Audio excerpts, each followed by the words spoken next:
students, I am Puneet from Prab Kirpa classes. We are going to start the chapter Matter in Our Surroundings. आज हम इसके NCERT के questions करेंगे और कुछ important क्वेश्चंस भी करेंगे. तो स्टार्ट करते हैं. क्वेश्चन नंबर 1 है, give reasons. A gas fills completely the vessel in which it is kept. Answer. In the case of a gas, the interparticle force of attraction is very weak. So when a gas is filled in the vessel, the molecules of gas move rapidly in all the directions and fill the whole space available to them in the vessel. अब हमारे सामने question है कि अगर हम किसी भी vessel में गैस को रखते हैं तो वो जो गैस है वो सारे वेसल को फिल कर देती है. इस पर हमने रीजन देना है. आंसर है कि जब हम किसी गैस को किसी वेसल में डालते हैं तो गैस के जो अपने पार्टिकल्स होते हैं उनमें फोर्सेस ऑफ अट्रैक्शन बहुत ही ज्यादा वीक होती है. इसलिए ये गैस के पार्टिकल्स जो होते हैं या इनको मॉलिक्यूल्स ऑफ गैस भी कहते हैं, वो इधर उधर सभी डायरेक्शंस में मूव करना तेजी से शुरू कर देते हैं और वेसल के अंदर में जितनी भी स्पेस होती है वो सारी की सारी स्पेस को वो ऑक्यूपाई कर लेते हैं. B. A gas exerts pressure on the walls of container. Answer. Gas particles have greater freedom of movement and they move about randomly at high speed in all the directions. Due to this random movement, the particles hit each other and also the walls of the container and exert some pressure on the walls. अब हमारे सामने question है कि gas जो है वो container की walls पर भी प्रेशर डालती है. ऐसा क्यों? जैसा कि पहले बताया गया है कि गैस के पार्टिकल्स या मॉलिक्यूल्स जो होते हैं उनके अंदर inter particle force of attraction, यानी कि इन पार्टिकल्स के बीच में आपस में अट्रैक्शन जो होती है, फोर्स ऑफ अट्रैक्शन बहुत ज्यादा कम होती है. इसलिए ये जो पार्टिकल्स होते हैं गैस के इधर उधर फ्रीली मूव करते हैं और इधर उधर जब वो मूव करते हैं तो वो पार्टिकल्स आपस में एक दूसरे को भी हिट करते हैं और से साथ ही साथ में ये कंटेनर की वॉल्स को भी हिट करते हैं. और जब ये वॉल्स को हिट करते हैं तो इससे ये वॉल्स जो होती हैं कंटेनर की वॉल्स को उस पर भी थोड़ा सा प्रेशर आता है. Next, a wooden table should be called a solid. Answer. A wooden table should be called a solid because number 1, it is rigid. Number 2, it has definite shape and volume. Third, it is not compressible. These properties pertain to solids. अब हमारे सामने question है कि wooden table को solid कहा जाना चाहिए. ऐसा क्यों? आंसर है कि वुडन टेबल को हम सॉलिड कहते हैं वो इसलिए क्योंकि जो वुडन टेबल होता है वो रिजिड होता है, उसकी एक डेफिनेट शेप और डेफिनेट वॉल्यूम होता है, वो कंप्रेसिबल नहीं होता, यानी कि उसको कंप्रेस नहीं किया जा सकता. ये सभी प्रॉपर्टीज जो होती हैं वो सॉलिड के साथ मेल खाती हैं, इसलिए ये जो है वुडन टेबल भी एक सॉलिड ही कहा जाएगा. D. We can easily move our hand in air, but to do the same through wooden block, we need karate expert. Answer. In the case of air, the interparticle force of attraction is negligible and the particle of air can be easily separated. So we can easily move our hand in air. In the case of a wooden block, the interparticle force of attraction is very strong and the particles cannot be easily separated. Therefore, it is not easy to move our hand through a wooden block. Only karate expert can do it. अब हमारे सामने question है कि अगर हम हाथ में air में अपना हाथ हिलाना चाहें तो वो हम आसानी से हिला सकते हैं, पर अगर वही अपने हाथ को हम वुडन ब्लॉक से हिलाना चाहे वुडन ब्लॉक के थ्रू, पर वो हम ऐसा नहीं कर सकते. इसके लिए हमें कराटे एक्सपर्ट की जरूरत पड़ती है. आंसर है कि जब हम एयर की बात करते हैं तो एयर में inter particle force of attraction, यानी कि एयर में जो पार्टिकल्स होते हैं उनके बीच में फोर्स ऑफ अट्रैक्शन ना के बराबर होती है. इसलिए पार्टिकल्स ऑफ एयर को हम आसानी से सेपरेट कर सकते हैं. इसलिए हम अपना हाथ जो है अपने हैंड को एयर में आसानी से मूव कर सकते हैं. पर वुडन ब्लॉक के केस में क्या होता है, जो उनके वुडन के जो पार्टिकल्स होते हैं, वुड के पार्टिकल्स होते हैं, उनमें inter particle force of attraction बहुत ज्यादा होती है और वुड के पार्टिकल्स को हम आसानी से सेपरेट नहीं कर सकते. इसलिए हम वुडन ब्लॉक में अपना हाथ इधर उधर नहीं हिला सकते. वो केवल कराटे एक्सपर्ट ही जो है वो इस काम को कर सकता है. Next, the mass per unit volume of a substance is called density. Density is equal to mass oblique volume. Arrange the following in order of increasing density: air, exhaust from chimneys, honey, water, chalk, cotton, and iron. Answer: air, exhaust from chimneys, cotton, water, honey, chalk, and iron. अब हमारे सामने question है कि एक series दी हुई है, हमने उस मतलब कि सब्सटेंसेस को हमने एक सीरियल में करना है जिससे ये पता लगे कि ये इंक्रीजिंग डेंसिटी में शो होते हैं। इसका आंसर करने से पहले आपको यहाँ नीचे आना पड़ेगा। यहाँ नोट लिखा हुआ है कि सॉलिड्स के केस में डेंसिटी जो होती है वो सबसे ज्यादा होती है। अगर लिक्विड के केस की बात करें तो डेंसिटी जो होती है वो मॉडरेट होती है, और गैसेस के केस में जो डेंसिटी होती है वो सबसे ज्यादा कम होती है। और उसी के हिसाब से आपको ये नोट के हिसाब से आपने इसको सीरियल वाइज लिख देना है answer. Next, liquids generally have lower density as compared to solids, but you must have observed that ice floats on water. Find out why. Answer: water reaches its maximum density at 4 degrees Celsius. As it cools further and freezes into ice, it actually becomes less dense. Ice is about 9% less dense than liquid water.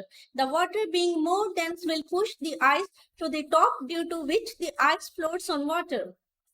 अब हमारे सामने question है कि आपने देखा होगा कि ice जो होती है वो वाटर पर फ्लोट करती है, तैरती है। ऐसा क्यों है? इसका आंसर है कि वाटर जो है वो अपनी मैक्सिमम डेंसिटी पर 4 डिग्री सेल्सियस पर पहुंच जाता है। जब हम पानी को 4 डिग्री सेल्सियस से ज्यादा ठंडा करते हैं और उसको आइस बना देते हैं, तो ये क्या होता है कि जो वाटर है वो एक्चुअली लेस डेंस हो जाता है। आइस जो है वो लेस डेंस हो जाती है। आइस जो होती है लिक्विड वाटर से लगभग 9% लेस डेंस होती है, क्योंकि वाटर जो होता है वो ज्यादा डेंस होता है आइस के कंपैरिजन में। इसलिए आइस जो होती है वो वाटर जो है वो आइस को ऊपर की तरफ पुश कर देता है, और आइस जो है वो वाटर पर फ्लोट करती है। अब हमारे सामने है tablet the differences in characteristics of states of matter. Answer: matter around us exist in 3 states: solid, liquid, and gas. We hereby discuss below the characteristics of these 3 states of matter. First, space between the particles. In case of solids, the space between the particles is little, whereas in case of liquids, the space between the particles is larger than solids but smaller than the gases. But in case of gases, this space is very large. In case of solid, force of attraction between the particles is very strong, and in case of liquids, it is less stronger, and the force of attraction between the particles in case of gases is very weak.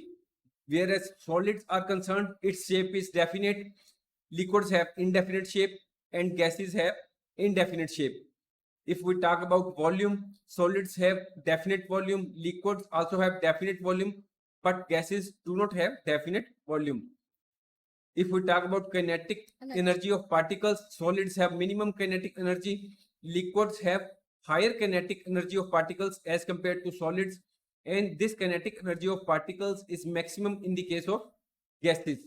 If we talk about solids, density is large.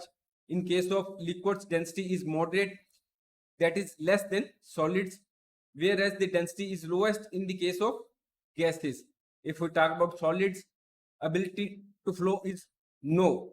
There is no ability to flow. Solids do not flow at all. On the other side, liquids can easily flow from higher to lower level. If we talk about gases, they can flow in all possible directions. If we take the property of compressibility, solids are uncompressible. Liquids are compressible to the limited extent. Gases can be compressed to a very large extent. We hereby give below the examples of solids. Salt, sugar is the example of solids. In case of liquids, water, diesel, petrol, juice, these are the examples of liquids.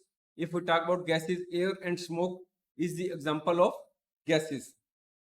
Next, comment upon the following: rigidity, compressibility, fluidity, filling a gas container, shape, kinetic energy, and density. So first is rigidity. It means the tendency to maintain shape when some outside force is applied.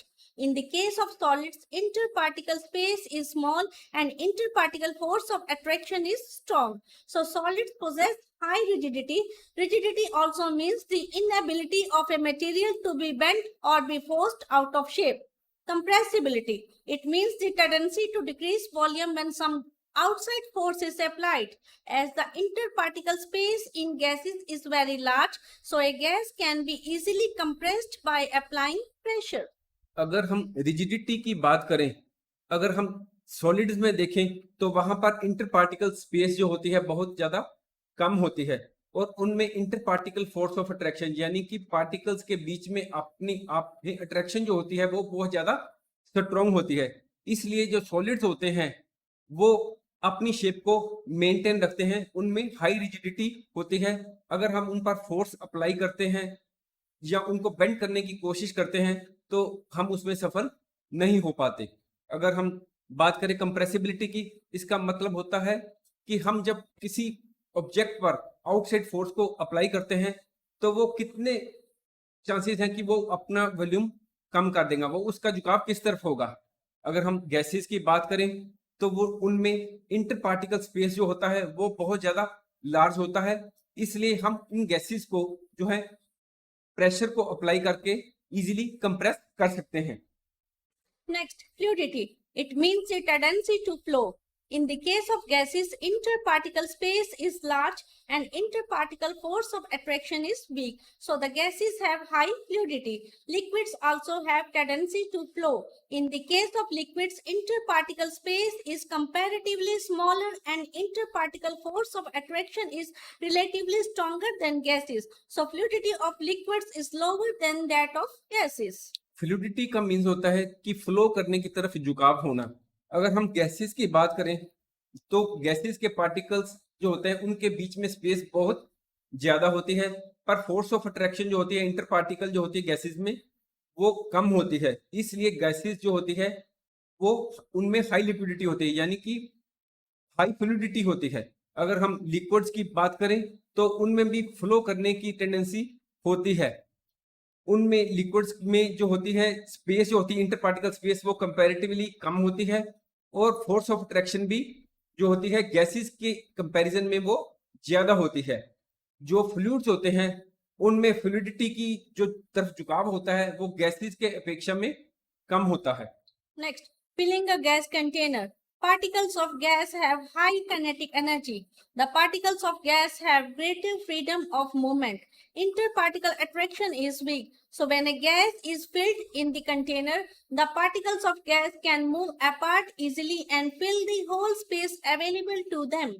अगर हम particles of gas की बात करें तो उनमें high kinetic energy होती है। Kinetic energy का मीनिंग होता है एनर्जी टू मूव, वो आसानी से इधर उधर बड़ी तेजी से मूव करते हैं। उनमें इंटर पार्टिकल अट्रैक्शन जो होती है जैसे पहले डिस्कस किया है बहुत कम होती है।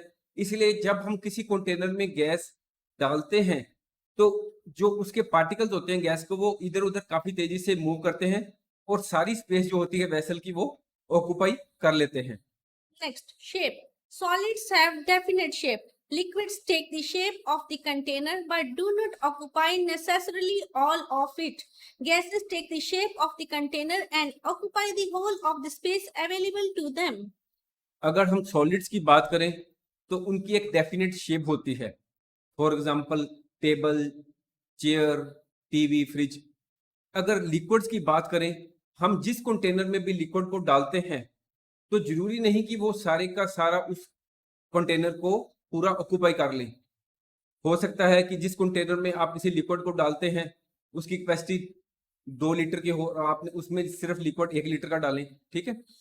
इसलिए ये जरूरी नहीं कि जिस लिक्विड को आप जिस कंटेनर में डालते हैं वो उसकी पूरा पूरा भर दे, पर वो उसकी शेप जरूर ऑक्यूपाई कर लेता है। गैसेस जो होते हैं हम जिस कंटेनर में उसको डालते हैं वो उसी की शेप को ले लेते हैं, पर वो जो सारे का सारा स्पेस जो होता है वेसल का वो उसको ऑक्यूपाई जरूर कर लेते हैं। Next, kinetic energy. Kinetic energy is defined as the energy of motion. Particles of gas have maximum freedom of movement. They have the highest kinetic energy. Liquids have lower kinetic energy, while in the case of solids, kinetic energy is minimum. Kinetic energy का meaning होता है energy of motion. अगर हम gas के particles की बात करें तो उनमें हाईएस्ट किनेटिक एनर्जी होती है, वो काफी फ्रीली इधर उधर मूव करते हैं। लिक्विड्स के केस में उनके पार्टिकल्स में लेस किनेटिक एनर्जी होती है, और सॉलिड्स के केस में अगर बात करें तो किनेटिक एनर्जी बिल्कुल मिनिमम होती है। Density. It describes how compact or concentrated something is. It means mass per unit volume. In the case of solids, particles are closely packed. Particles of liquids are less closely packed, while in the case of gases, particles are very loosely packed. So density is large in case of solid, moderate in case of liquids, and lowest in the case of gases. Density का meaning होता है कि कोई भी object जो है वो कितना कंपैक्ट या कंसंट्रेटेड है। अगर सॉलिड्स की बात करें तो उनमें डेंसिटी सबसे ज्यादा होती है, और लिक्विड के केस में डेंसिटी मीडियम होती है, और गैसेस के केस में जो डेंसिटी जो है वो बहुत ही ज्यादा कम होती है। Next, which of the following are matter? Cheer, ear, love, hate, almonds, thought, cold, lemon water, smell of perfume. So answer is cheer and almonds, solid state of matter. Lemon water, liquid state of matter. Ear and smell of perfume, gaseous state of matter. Note, love and hate are emotions. Thought is a mental process. Cold is a feeling, or it may be a quality of object. अब हमारे सामने कुछ matter दिए हुए हैं, और हम अब कुछ लाइन लिखी हुई है, और हमने उसमें से जो भी मैटर को परटेन करते हैं उसको चुनना है। सबसे पहले है चेयर। चेयर आप जानते हैं कि ये एक सॉलिड है, एयर एक गैस होती है, लव जो है ये एक फीलिंग है, हेट के बारे में भी ये एक फीलिंग है, एलिमेंट्स एक सॉलिड है, थॉट जो है वो भी एक मेंटल प्रोसेस है, कोल्ड जो है वो कोई भी चीज कोल्ड हो सकती है, ये उसकी प्रॉपर्टी हो सकती है, या कोल्ड जो है वो किसी फीलिंग हो सकती है हमारी कि कोई चीज ठंडी है तो हमें कोल्ड लगती है वो। अगर लेमन वाटर की बात करें तो ये एक लिक्विड है, और जो स्मेल ऑफ परफ्यूम है, ठीक, वो भी एक गैसियस स्टेट ऑफ मैटर है। किसी भी परफ्यूम जब उड़ती है वो गैसियस स्टेट ऑफ मैटर है। अगर हमने इस क्वेश्चन को करना है तो हम पहले तो जानते हैं कि मैटर 3 स्टेट्स में होता है, एक सॉलिड, एक लिक्विड और एक है गैस। और ये जो है लिखा हुआ कि लव एंड हेट ये एक इमोशंस है, थॉट एक मेंटल प्रोसेस है, कोल्ड जो है ये एक फीलिंग है या क्वालिटी ऑफ एन ऑब्जेक्ट है। इसलिए जब हम इस क्वेश्चन को आंसर करेंगे तो इस नोट को भी ध्यान में रखेंगे, और 3 स्टेट्स ऑफ मैटर जो होती है उनको भी ध्यान में रखेंगे। Next, give reasons for the following observation. The smell of hot sizzling food reaches you several meters away, but to get the smell from cold food, you have to go close. Answer. Particles of hot sizzling food possess large kinetic energy and spread in air rapidly. These particles reach us easily even when we are several meters away. On the other hand, particles of cold food possess less kinetic energy and are not able to reach us several meters away. It is added that with increase in temperature, the kinetic energy of the particles also increases. अब हमारे सामने question है कि suppose करो एक ठंडा खाना है, एक हॉट फूड है। आप अगर हॉट फूड की स्मेल लेना चाहते हैं तो वो दूर से ही आपको आ जाएगी, पर अगर आप कोल्ड फूड की स्मेल लेना चाहते हैं तो आपको उसके पास जाना पड़ेगा। ऐसा क्यों? इसका आंसर है कि गर्म खाने के केस में क्या होता है कि उसके जो पार्टिकल्स होते हैं उनमें किनेटिक एनर्जी बहुत ज्यादा होती है, यानी कि एनर्जी ऑफ मूवमेंट बहुत तेज होती है, और वो तेजी से जो वो पार्टिकल्स होते हैं फूड के वो हवा में फैल जाते हैं। और इसलिए अगर हम कई मीटर दूर भी होते हैं तो वो पार्टिकल्स हमारे पास, हमें उनकी स्मेल आ जाती है। और दूसरी तरफ जो ठंडा खाना होता है, कोल्ड फूड, उसके जो पार्टिकल्स होते हैं उनमें लेस काइनेटिक एनर्जी होती है, और वो जो पार्टिकल्स होते हैं वो कई मीटर दूर जो है वो पहुंच नहीं पाते। इसलिए जैसे जैसे टेम्परेचर को हम बढ़ाते हैं तो पार्टिकल्स की जो काइनेटिक एनर्जी है वो भी बढ़ जाती है। यहाँ आप ये नोट करना चाहिए कि हॉट सिजलिंग फूड है। सिजलिंग का मीनिंग होता है एक्सट्रीमली हॉट, बहुत ज्यादा गर्म। Next, a diver is able to cut through water in a swimming pool. Which property of the matter does this observation show? Answer. A diver is able to cut through water in a swimming pool. This observation shows that there are spaces in between the particles of water. However, water again unites due to attractive forces between the particles after the diver passes through a point. अब हमारे सामने question है कि एक driver जो होता है वो स्विमिंग पूल में पानी के अंदर चला जाता है। ये मैटर की किस प्रॉपर्टी को शो करता है? ठीक है, तो इसका आंसर है कि डाइवर जो है वो स्विमिंग पूल में पानी के अंदर तक चला जाता है। ये शो करता है कि पानी के जो वाटर है उसके जो पार्टिकल्स है, पार्टिकल्स के बीच में स्पेसेस है। हाउएवर, जब वो डाइवर जो है वो पानी से आगे निकल जाता है तो जो वाटर के पार्टिकल्स हैं वो फिर द्वारा यूनाइट हो जाते हैं। जबकि एक डाइवर उस स्थान से गुजर जाता है तो पार्टिकल्स जुड़ जाते हैं, पानी द्वारा यूनाइट हो जाता है। What are the characteristics of particles of matter? Number 1, there are empty spaces between the particles of matter. Number 2, particles of matter attract each other. Third, particles of matter are continuously moving. Or fourth, particles of matter possess kinetic energy. As the temperature increases, the kinetic energy of particles also increases and they move faster. Now, question before us is convert the following temperature to Celsius scale. First 300 Kelvin, B 573 Kelvin. To answer this question, we must also remember that the boiling point of water is equal to 100 degrees Celsius. We can also say that boiling point of water is equal to 373 Kelvin. On the other hand, freezing point of water is 0 degrees Celsius, or 0 degrees Celsius is equal to 273 Kelvin. So answer is, we know 0 degrees Celsius is equal to 273 Kelvin. So 300 Kelvin is equal to 300 minus 273 is equal to 27 degree Celsius. We, in other words, also can say that whenever we want to calculate Celsius from Kelvin, the figures are given in Kelvin, we should deduct 273 from the figures. Now point B is 573 K. In the same way, we have deducted 273 and the answer is before us, 300 degrees Celsius. Next, what is the physical state of water at 250 degrees Celsius or B 100 degrees Celsius? So A, the physical state of water at 250 degrees Celsius is gaseous since it is beyond its boiling point. B, at 100 degrees Celsius, the water is at its boiling point. It would be present in both liquid and gaseous state. At this temperature, water starts changing from liquid state to gaseous state. अब हमारे सामने question है कि 250 degree Celsius और 100 degree Celsius पर water की state क्या होगी, यानी कि क्या ये सॉलिड स्टेट में होगा, लिक्विड स्टेट में होगा या गैसियस स्टेट में होगा। इसके लिए सबसे पहले हमें ये जो नीचे नोट है इसको रिमेंबर कर लेना चाहिए कि अगर हम बात करें 0 डिग्री सेल्सियस या 0 डिग्री सेल्सियस से नीचे नेगेटिव में टेम्परेचर होगा तो वहां पर जो वाटर है वो आइस के रूप में कन्वर्ट हो जाएगा, वो एक सॉलिड स्टेट हो जाएगी।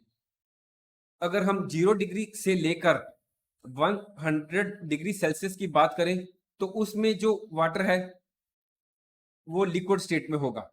अगर हम 100 डिग्री सेल्सियस और उससे ऊपर की बात करें तो उसमें वाटर जो है वो गैसियस स्टेट में कन्वर्ट हो जाएगा। इसी के अनुसार हम जो है आंसर करते हैं इसका 250 डिग्री सेल्सियस पर जो वाटर है वो गैसियस स्टेट में होगा, क्योंकि 100 डिग्री सेल्सियस से ऊपर जो है वो गैसियस स्टेट ही है। 100 डिग्री से जो है वो उसका बॉइलिंग पॉइंट है। ठीक है, अगर हम 100 डिग्री सेल्सियस की बात करें तो इस पर जो पानी है वो उबाल खाता है, यानी कि उसका बॉइलिंग पॉइंट है। 100 डिग्री सेल्सियस पर हम देखते हैं कि जो पानी है वो गैस के रूप में भी होता है और बर्तन में भी पानी पड़ा होता है। ठीक है, इसलिए इस टेम्परेचर पर वाटर जो है वो लिक्विड स्टेट से गैसियस स्टेट में कन्वर्ट हो रहा होता है। Next, For any substance, why does the temperature remain constant during the change of state? Answer. The temperature of the substance remains constant during the change of state. This is because all the heat supplied to change the state of substance is utilized in overcoming the forces of attraction between the particles. For example, when water is heated with an immersion heater, one first observes a rise in temperature.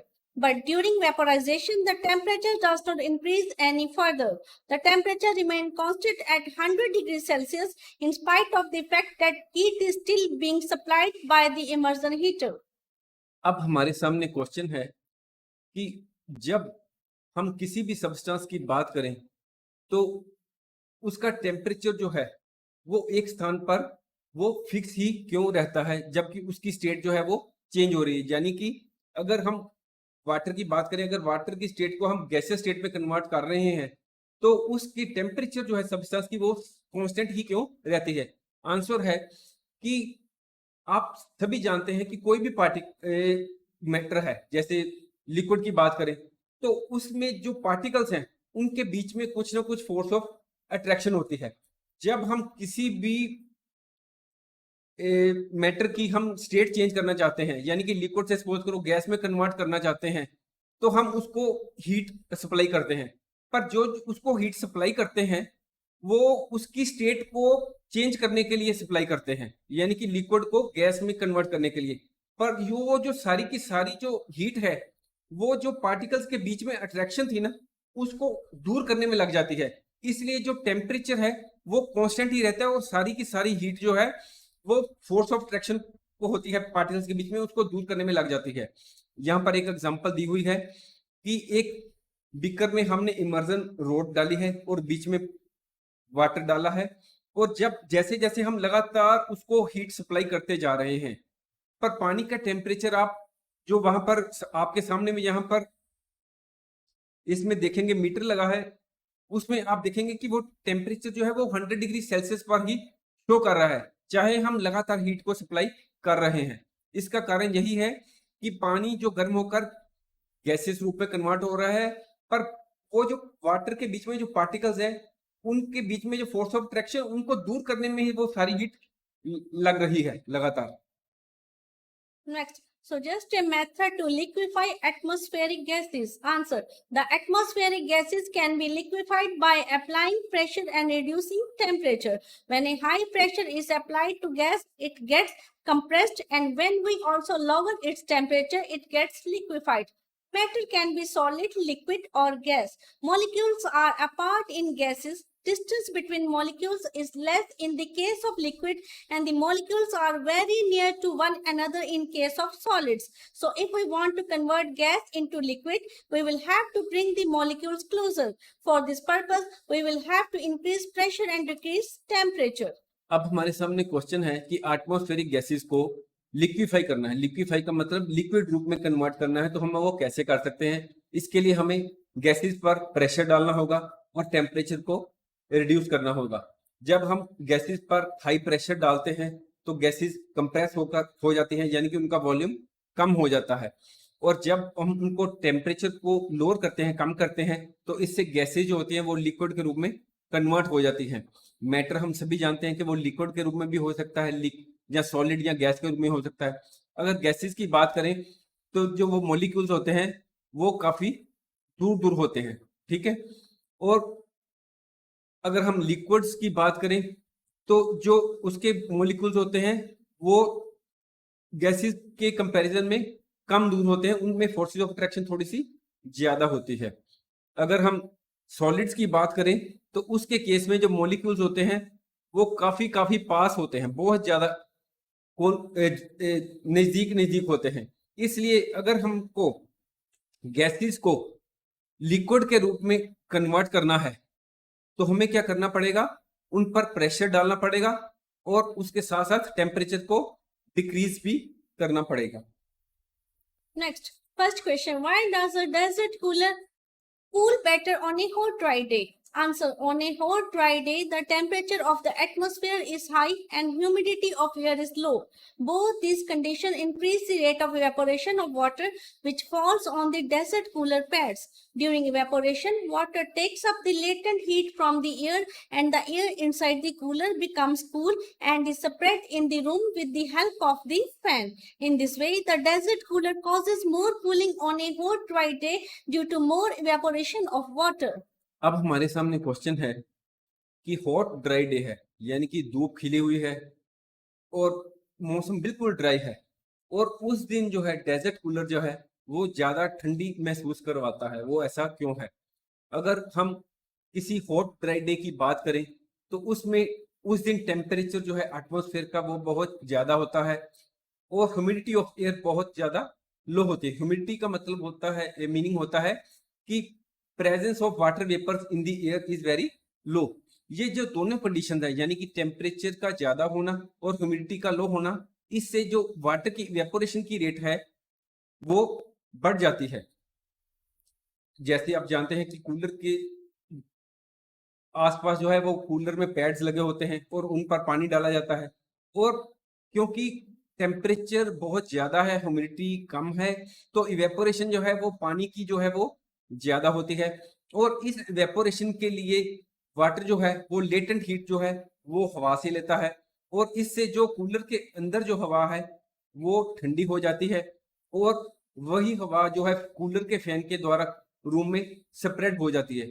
इसलिए desert cooler जो है वो hot day में ज्यादा cooling करते हैं, क्योंकि hot dry day में इवेपोरेशन ऑफ वाटर जो होती है वो ज्यादा होती है। Number 2. How does the water kept in an earthen pot become cool during summer? Answer. There are small holes in the walls of the earthen pot. The water oozes out slowly from these pores. As water comes on the outer surface of the earthen pot, it evaporates. The heat energy required for evaporation is taken from the water kept in an earthen pot. So the water inside the earthen pot keeps losing heat and thus remaining cool. As a result, water kept in the earthen pot becomes cool during summer. अब आपके सामने question है कि summer का season है, धूप खिली हुई है, और जो अर्दन पॉट है यानी कि जो मटका है वो रखा हुआ है और उसमें पानी भरा हुआ है, ठीक है, पर जो मटका है वो पानी को ठंडा कर पाता है, ऐसा क्यों है? इसका आंसर ये है कि जो अर्दन पॉट है उसके ऊपर जो है छोटे छोटे बहुत ज्यादा मिन्यूट जो दिखाई नहीं देते छिद्र होते हैं, होल्स होते हैं, और जो मटके के अंदर जो पानी होता है वो धीरे धीरे इन छिद्र से बाहर आना शुरू होता है, वो भी बहुत स्लाइटली, थोड़ा थोड़ा सा करके, और जब ये वाटर वहां पर इसकी वॉल्स पर बाहर की तरफ आता है तो ये इवेपोरेट हो जाता है। वाटर जो थोड़ा थोड़ा बूंदे आती हैं वो इवेपोरेट होनी शुरू हो जाती हैं, और इस इवेपोरेशन के लिए जो एनर्जी चाहिए होती है वो एनर्जी जो होती है वो जो मटके के अंदर पानी भरा है उससे एनर्जी ली जाती है, हीट एनर्जी। और जो इवेपोरेशन होती है इसके कारण जो मटके के अंदर पानी रखा होता है, अंदर के पानी की हीट एनर्जी थोड़ी सी कम हो जाती है, और जो पानी जो मटके के अंदर रखा है वो ठंडा हो जाता है थोड़ा सा, ठीक है। Next, why does our palm feel cold when we put some acetone or petrol or perfume on it? Answer. Acetone or petrol or perfume are volatile substances. That is, they turn into vapors very easily. They have low boiling point. When we put any of these substances on our palm, it immediately takes heat from our palm and evaporates. Since some amount of heat is suddenly taken from our palm, the palm feels cold. अब हमारे सामने question है कि अगर हम अपनी हथेली पर एसीटोन थोड़ा सा डाल लें या थोड़ा सा पेट्रोल डालें या परफ्यूम डालें तो हमारी हथेली जो है, पाम जो है वो ठंडा फील क्यों करती है? इसका आंसर ये है कि एसीटोन हो, पेट्रोल हो या परफ्यूम हो, ये वोलेटाइल सब्सटेंस है, ये आसानी से वेपर्स में कन्वर्ट हो जाते हैं, इनका बॉइलिंग पॉइंट कम होता है। जब इनमें से कोई भी वस्तु, जब कोई भी ऑब्जेक्ट एसीटोन हो, पेट्रोल हो या परफ्यूम हम अपनी हथेली पर, पाम पर डालते हैं तो ये क्या करते हैं, वो हमारी पाम में से थोड़ी सी हीट लेकर इमीडिएटली इवेपोरेट हो जाते हैं, क्योंकि ये हमारे पाम में से थोड़ी सी हीट सडनली लेते हैं, इसलिए हमारे पाम जो होती है, हथेली है, वो ठंडा महसूस करती है। Why are we able to sip hot tea or milk faster from a saucer rather than a cup? Answer. The surface area in a saucer is larger than in a cup. So the liquid evaporates faster and cools faster in a saucer than in a cup. So we are able to sip hot tea or milk faster from a saucer rather than a cup.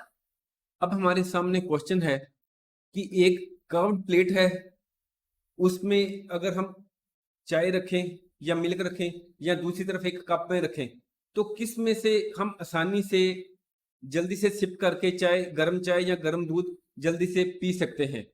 तो answer है कि अगर हम curved plate जो saucer है उसकी बात करें, तो उसका सरफेस एरिया जो है कप के कंपैरिजन में काफी ज्यादा होता है, इसलिए लिक्विड जो है वो कर्व्ड प्लेट जो यानी कि सॉसर जो है उसमें से जल्दी इवेपोरेट होता है, और वो जल्दी से जो लिक्विड है जो सॉसर में रखा हुआ वो जल्दी से ठंडा हो जाता है कप के कंपैरिजन में। इसलिए हम सॉसर में रखा हुआ गर्म हॉट टी या मिल्क जो है वो जल्दी से सिप कर सकते हैं। Next, fifth question. What type of clothes should we wear in summer? Answer. In summer, we should wear light colored cotton clothes. Light color reflects heat. Cotton is a good absorber of water, so it absorbs all the sweat coming out from our body and exposes it to the atmosphere. When the sweat is exposed to air, its evaporation makes our body cooler. Therefore, cotton helps in keeping our body cool. अब हमारे सामने question है कि गर्मियों के मौसम में हमें किस तरह के कपड़े डालने चाहिए, क्लॉथ्स पहनने चाहिए।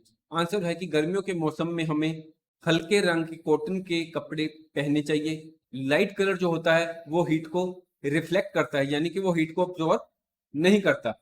दूसरी तरफ जो कॉटन है वो वाटर को अच्छी तरह अब्जॉर्ब कर लेती है, और जब वो हमारे शरीर का एक मैकेनिज्म होता है कि गर्मियों में हमारे शरीर में से स्वीट बाहर निकलता है, और जब ये स्वीट बाहर निकलता है, ये कॉटन जो है वो हमारी बॉडी से निकलने वाले सारे स्वीट्स को अब्सॉर्ब कर लेता है और इसको एटमॉस्फेयर को एक्सपोज कर देता है। इसलिए जब ये स्वीट जो होता है वो एयर को एक्सपोज हो जाता है, तो इस वह हमारी बॉडी से इवेपोरेट हो जाता है बाहर की तरफ, बल्कि कपड़ों से, जो कॉटन के कपड़े उनमें से इवेपोरेट हो जाता है और हमारी बॉडी जो है वो कूल फील करती है। Now we have to convert the following temperatures to Celsius scale. First 293 Kelvin, second is 470 Kelvin. Before we answering this question, we must remember that when we want to convert the Kelvin temperature into Celsius, we must add the figure 273, and when you want to calculate Celsius temperature from the Kelvin figures, you have to reduce 273. So here we know 0 degree Celsius is equal to 273 K, or Celsius temperature is equal to Kelvin temperature minus 273. So here we have been given the figure of 293 Kelvin. We reduce 273 from that figure and the answer is before us. In the case of second 473 K, we will again reduce the figure of 273 and the answer is before us 197 degree Celsius. Again, question number 2, we have to convert the following temperatures to Kelvin scale.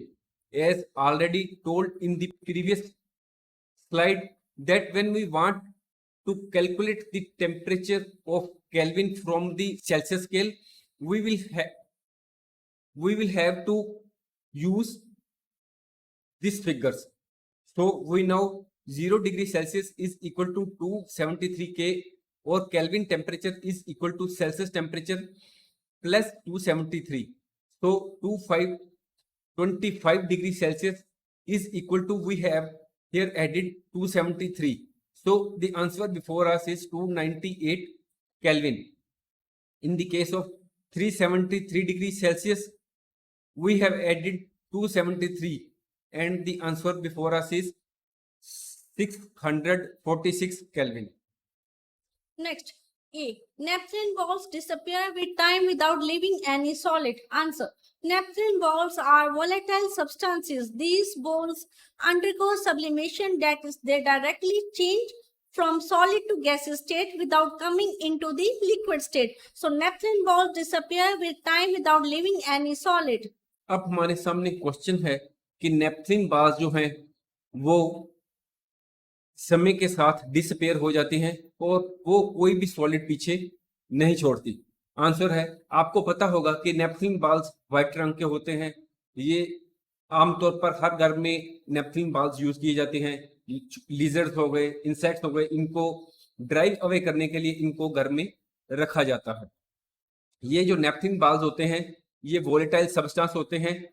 ये sublimation कर जाते हैं। Sublimation का meaning होता है कि ये आसानी से गैसियस स्टेट में कन्वर्ट हो जाते हैं। इनको सॉलिड से लिक्विड स्टेट में जाने की जरूरत नहीं पड़ती, इसलिए ये समय के साथ अपने आप ही खत्म हो जाते हैं और कोई भी पीछे कोई भी सॉलिड तरह का निशान नहीं छोड़ते। Next, why we can get the smell of perfume sitting several meters away? Answer, we can get the smell of perfume sitting several meters away due to diffusion. Vapors of perfume move rapidly in all directions and spread in the air with high rate of diffusion. So when perfume vapors reach several meters away, we get the smell of perfume. अब हमारे सामने question है कि perfume की smell जो है हमें कई मीटर दूर बैठे होने पर भी आ जाती है। ऐसा क्यों है? ऐसा डिफ्यूजन के कारण होता है। परफ्यूम के जो वेपर्स होते हैं वो जल्दी से सभी डायरेक्शन में मूव करते हैं और जल्दी से मूव करने के कारण हम अगर दूर भी बैठे हों तो उसकी जो परफ्यूम की स्मेल है वो हमारे तक पहुंच ही जाती है। Next, arrange the following substances in increasing order of forces of attraction between the particles: water, sugar, oxygen. Answer, we know that the force of attraction between particles in different states of matter in increasing order is as follows: gas, then liquid, or then solid. So the forces of attraction between the particles of above substances is as follows: oxygen, then water, then sugar. अब हमारे सामने question है कि water, sugar and oxygen में हमने increasing order में force of attraction के बारे में डिस्कस करना है। हम सभी जानते हैं कि वाटर क्या है? वाटर ये एक लिक्विड है। शुगर क्या है? ये एक सॉलिड है। ऑक्सीजन क्या है? ये गैस है। हमें ये भी पता है कि वाटर जो होता है वो रूम टेम्परेचर पर लिक्विड है। ठीक है, ये हमने डिस्कस कर ही लिया है। तो इस तरह आपको ये भी पता है कि force of attraction between the particles in the case of gas is very less. ये सपोज करो गैस है, इनमें फोर्स ऑफ अट्रैक्शन बहुत कम है। अगर हम लिक्विड की बात करें तो उनमें थोड़ा सा कम होगी, इनमें थोड़ी सी ज्यादा होगी गैस के कंपैरिजन में। ये गैस है, ये थोड़ी सी आप फोर्स ऑफ अट्रैक्शन जो है वो आप देख रहे हैं कि पार्टिकल थोड़े से ज्यादा नजदीक हैं। अगर हम सॉलिड की बात करें तो फोर्स ऑफ अट्रैक्शन इनकी बहुत ही ज्यादा होती है, ये बिल्कुल पास पास होते हैं। ठीक है, ये आ गया सॉलिड, ये है लिक्विड, ये है गैस। फोर्स ऑफ अट्रैक्शन बिल्कुल कम है, यानी कि गैस के केस में फोर्स ऑफ अट्रैक्शन जो है पार्टिकल्स की वो बहुत कम है। इसमें मीडियम टाइप है और इसमें बहुत ही ज्यादा है, मच हायर साइड पर है। ठीक है, तो इंक्रीजिंग ऑर्डर में क्या हो गया कि गैस में सबसे कम, उससे ज्यादा लिक्विड में, उससे ज्यादा सॉलिड में। और अगर हम इसी को सब्स्टिट्यूट करें तो गैस जो ऊपर कौन सी दी हुई है हमारे पास? ऑक्सीजन लिखेंगे। यहाँ पर लिक्विड क्या है हमारे पास? वाटर है। और यहाँ पर सॉलिड क्या है? शुगर। और यही जो आंसर है वो नीचे दिया गया है। Next, what is the physical state of water at 25 degrees Celsius, B 0 degrees Celsius, or C 100 degrees Celsius? So A, at 25 degrees Celsius, the water will be in liquid form. B, at 0 degrees Celsius, the water is at its freezing point, hence both solid and liquid phases are observed. C, 100 degrees Celsius is the boiling point of water. At 100 degrees Celsius, water exists in both liquid and gaseous states. अब हमारे सामने question है कि water की physical state 25 degree Celsius पर, 0 degree Celsius पर या 100 degree Celsius पर क्या होगी, यानी कि क्या वह सॉलिड के रूप में होगा, लिक्विड के रूप में होगा या गैस के रूप में होगा। यहाँ इस क्वेश्चन को आंसर करने से पहले हमें ये याद रखना चाहिए कि ये आपके सामने नीचे दिया हुआ है कि अगर 0 डिग्री सेल्सियस या इससे कम हो तो वाटर जो है वो सॉलिड स्टेट में होता है, यानी कि आइस के रूप में होता है। अगर 0 डिग्री सेल्सियस से 100 डिग्री सेल्सियस के बीच में हो तो ये लिक्विड के रूप में होता है, वाटर के रूप में होता है, और वाटर लिक्विड के रूप में होता है। और अगर 100 डिग्री सेल्सियस या उससे ऊपर हो तो वाटर की स्टेट जो है वो गैसेस रूप में हो जाती है। अगर हम अपने क्वेश्चन की तरफ आए तो 25 डिग्री सेल्सियस जो है वो एक नॉर्मल रूम टेम्परेचर है।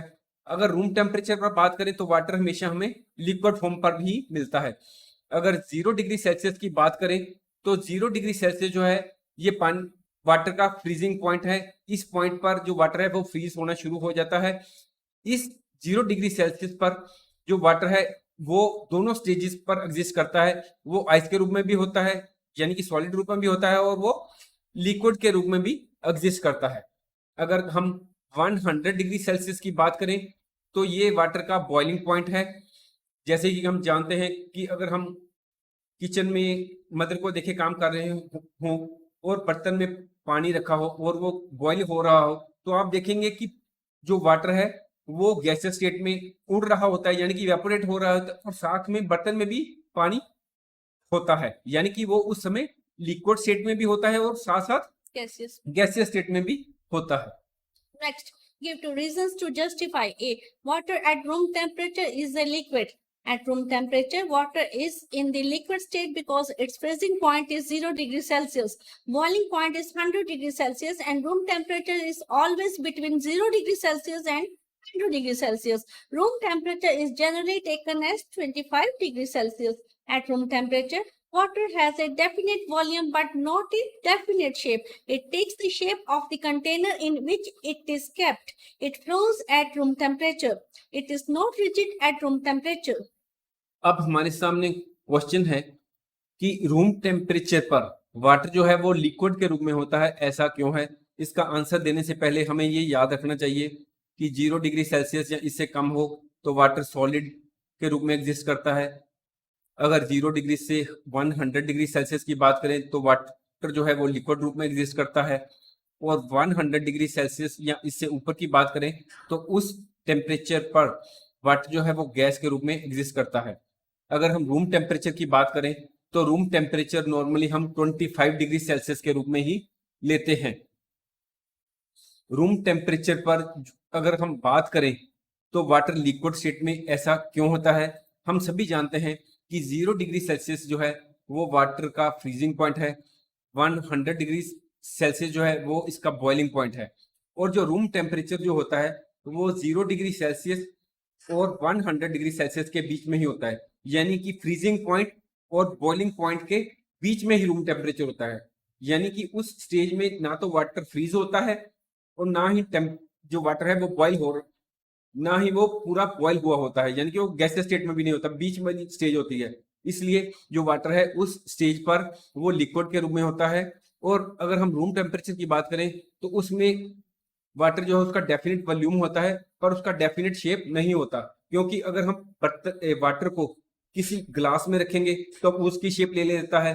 अगर हम वाटर को किसी जग में रखते हैं या किसी बड़े बर्तन में रखते हैं तो वाटर उसी की शेप ले लेता है, यानी कि रूम टेम्परेचर पर वाटर की कोई डेफिनेट शेप नहीं होती। It takes the shape of the container in which it is kept. और वाटर हम रूम टेम्परेचर पर अगर रखते हैं तो हम देखते हैं कि वो आसानी से फ्लो करता है, यानी कि अगर हमारे हाथ से गिलास गिर जाए पानी का भरा हुआ तो वाटर फ्लो कर जाता है, यानी कि रूम टेम्परेचर पर वो फ्लो भी करता है। और रूम टेम्परेचर पर वो रिजिड भी जो है वो वाटर नहीं होता। Next, give reason to justify an iron almirah is a solid at room temperature. Answer. For scientific work, the room temperature is taken to be in the range 20 degrees Celsius to 25 degrees Celsius. At room temperature, iron almirah is solid because it is hard and rigid. It has a definite shape and volume. It does not change its shape when pressed. Hence, it is solid. It does not flow. अब हमारे सामने question है कि iron की एक अलमीरा room temperature पर solid है, इसको जस्टिफाई करें। अगर हम साइंटिफिकली बात करें तो रूम टेम्परेचर जो है वो 20 डिग्री सेल्सियस से लेकर 25 डिग्री सेल्सियस के बीच में माना जाता है।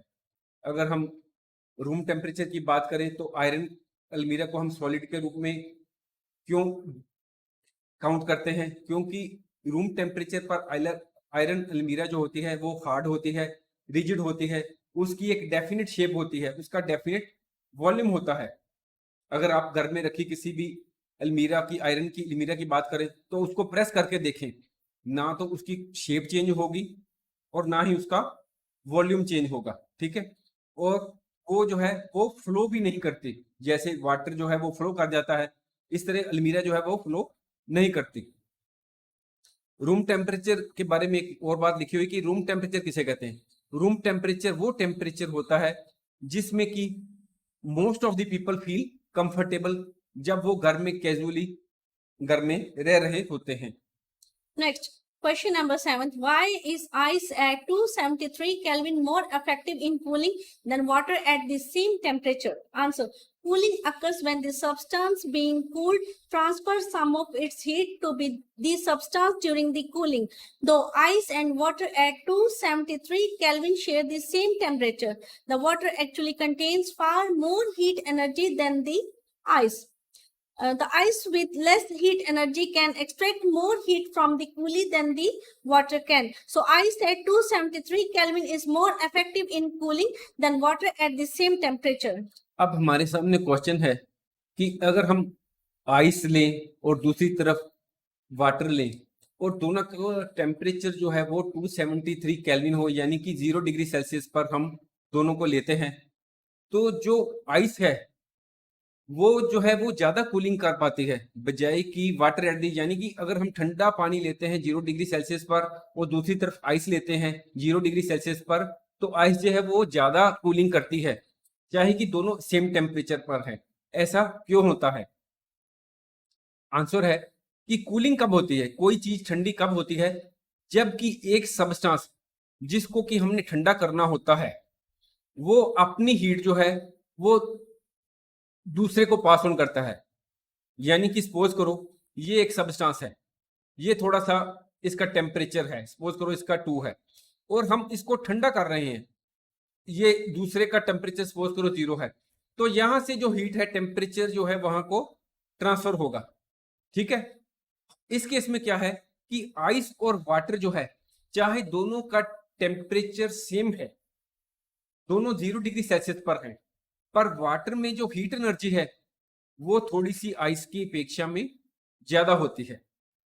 आइस में क्योंकि कम हीट एनर्जी होती है, इसलिए वो जो है जिस उसने सब्सटेंस को ठंडा करना है उससे हीट एनर्जी ज्यादा अब्सॉर्ब कर पाता है बजाय कि पानी की अपेक्षा में। पानी उतनी जो है हीट वो दूसरे सब्सटेंस से अब्सॉर्ब नहीं कर पाता, इसलिए जो आइस जो है वो किसी भी दूसरी वस्तु को ठंडा करने में ज्यादा सक्षम है बजाय वाटर।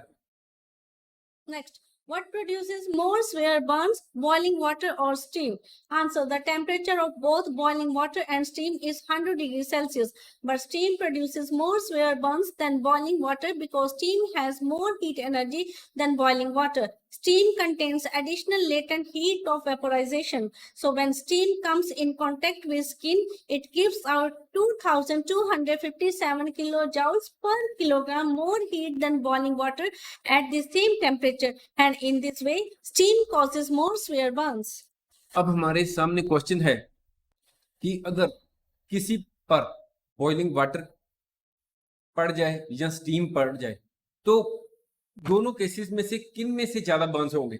तो आंसर है कि बॉइलिंग वाटर हो चाहे स्टीम हो, दोनों का टेम्परेचर जो है वो 100 डिग्री सेल्सियस ही है, पर जो स्टीम है उससे जो बर्न्स हैं वो ज्यादा सीवियर होते हैं, उससे बॉडी को ज्यादा सीवियर बर्न्स होते हैं। इसका कारण ये है कि स्टीम के अंदर बॉइलिंग वाटर के कंपैरिजन में ज्यादा हीट एनर्जी होती है। वो हीट एनर्जी जो एक्स्ट्रा है वो किस रूप में होती है? वो होती है लेटेंट हीट ऑफ वेपोराइजेशन के रूप में। इसलिए जो जब भी स्किन जो है वो स्टीम के कांटेक्ट में आती है तो वो बॉइलिंग वाटर के कंपैरिजन में 2257 किलो जूल्स पर किलोग्राम एक्स्ट्रा हीट प्रोवाइड करती है हमारी स्किन को। इसलिए हमारी स्किन को स्टीम जो है वो बॉइलिंग वाटर के कंपैरिजन में ज्यादा बर्न्स कर देती है। Next. Next Name A, B, C, D, E and F in the following diagram showing change in its state. अब हमारे साथ now we have before us this picture where here it is mentioned A, here it is mentioned B, C, D, E and F and so on. We have to go through the picture and to mention what is going on. In the picture we see that from A to B, liquid is being converted into solid is being converted into liquid. This is A. So A is what? A is the process which changes solid into liquid. So A is melting or fusion. Here it is B. Here you can see B. B is what? You can see liquid is changing into gas. So B is the process which changes liquid into gas. So B is equal to boiling or vaporization. So when you come to C, you can see it is the process which changes gas back into the liquid position. So what is this? C is condensation. So when we talk about D, we see liquid is being converted into solid. So this is what this process is known as freezing. So when we talk about E, here we see solid is being converted into gas without going through the intermediate stage, that is the liquid state. So this process is called sublimation. On the other side, when we talk about F, we see that the gas is being converted into solid without undergoing the intermediate stage, that is liquid state. Then this stage of converting of gas into solid without going through the liquid state is called deposition. So we have given all the answers and we have mentioned against each word what it does it mean, and this is the answer. Next. Question number 1. People sprinkle water on the roof or open courtyard in summers. Give reason for the same. Answer. In summers, the surface of the roof or open courtyard is quite hot. After a hot sunny day, when people sprinkle water on the roof or open ground, the sprinkled water evaporates by absorbing large amount of heat from the roof or open ground, which causes roof to cool. अब हमारे सामने question है कि गर्मी के मौसम में लोग घर की रूफ पर या ओपन ग्राउंड में वाटर को स्प्रिंकल क्यों करते हैं? इसका कारण है कि गर्मियों के मौसम में बहुत गर्मी होती है और जो सरफेस होता है रूफ के ऊपर, छत जो होती है घर के ऊपर की, वो या ओपन ग्राउंड होती है, वो बहुत ही गर्म हो जाती है।